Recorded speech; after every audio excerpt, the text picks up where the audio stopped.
Like, God really gave me those 10 years to find the perfect set of doctors, perfect set of team.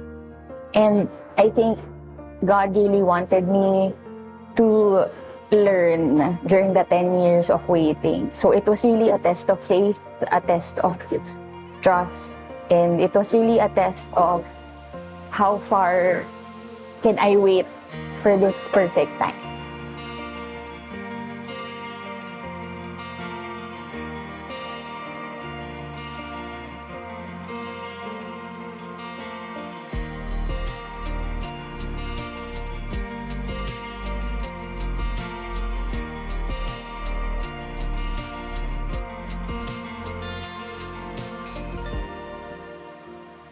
Ten years ago, I experienced some abdominal cramps. And then what I thought was just a normal abdominal cramps. When I had it checked, it was a tumor inside my right ovary. I had my right ovary removed. And then when we had it biopsied, we found out it's malignant. So that started it all.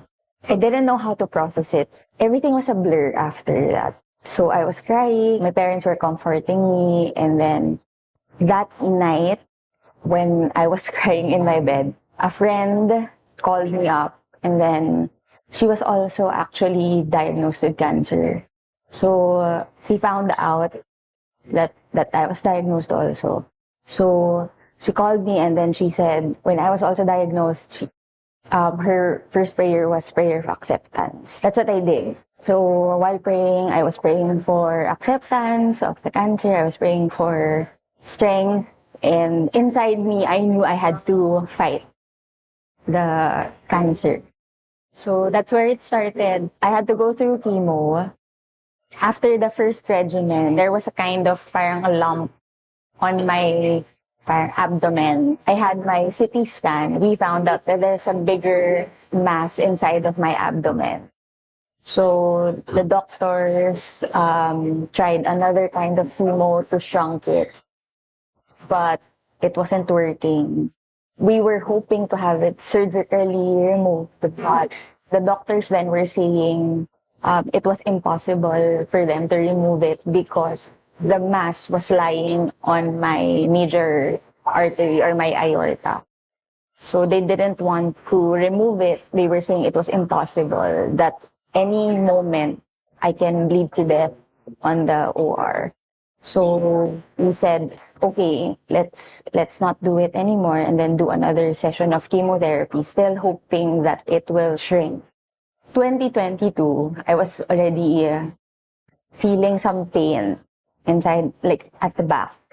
So I have this pain that any paracetamol or any painkiller couldn't manage. I found another doctor, randomly. She interviewed me and all that. Got my history. When she checked my CT scan, he said, "Are you sure your doctor said before that it was inoperable?" And then I said, "Yes, doc, because they didn't want to touch it." And then she said, "That's impossible because look, the space, it can be removed." So when she said that, there was this weight lifted off her shoulders. So we had this big hope instantly because of this new doctor. So that was June 2022. She had me meet up all the other doctors, and all the other doctors were like, "Oh, we can remove it." And that instantly, every doctor was very hopeful, very positive about it. So in a month's time, I did all the tests, meet up all the doctors. And then when that was done, after another month, we had it removed, the tumor. They took it out of me. It was pretty big. It was around 11 kilos. So when I saw the picture actually, I also couldn't believe that I was carrying that heavy load physically. Actually, for the 10 years, every time that I would hit my birthday, that's when I'm thankful the most because I didn't know I didn't know if I'm still going to celebrate another year or if I'm still going to celebrate another Christmas. So every year, our family would always pray our Thanksgiving for the new year. So my prayer would always be like, thank you because, I'm still alive for that year. And I still get to experience another year of being with people that we love.